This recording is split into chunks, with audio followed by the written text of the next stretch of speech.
ওরা তোমাকে নিয়ে ঠাট্টা করুক, তোমাকে নিয়ে হাসুক, তোমাকে নিয়ে আঘাত করুক, অবজ্ঞা করুক, তাতে কিছুই হবে না। কিন্তু তারা যেন তোমাকে থামাতে না পারে।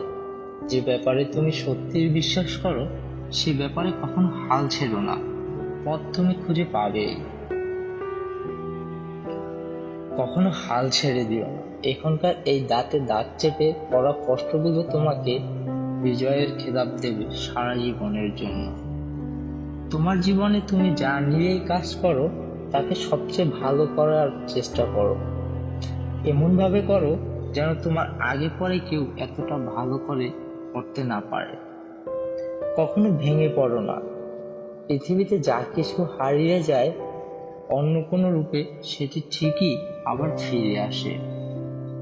তোমার স্বপ্ন আর তোমার মাঝে দাঁড়িয়ে আছে কেবল একটি জিনিস, সেটি হচ্ছে অজুহাত।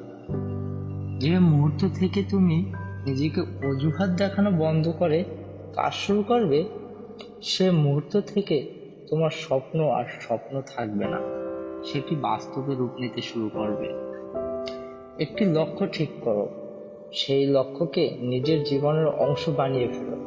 চিন্তা করো, স্বপ্ন দেখো, তোমার মস্তিষ্ক, পেশি, রক্তনালী, পুরো শরীরে সেই লক্ষ্যকে ছড়িয়ে দাও, আর বাকি সবকিছু ভুলে যাও।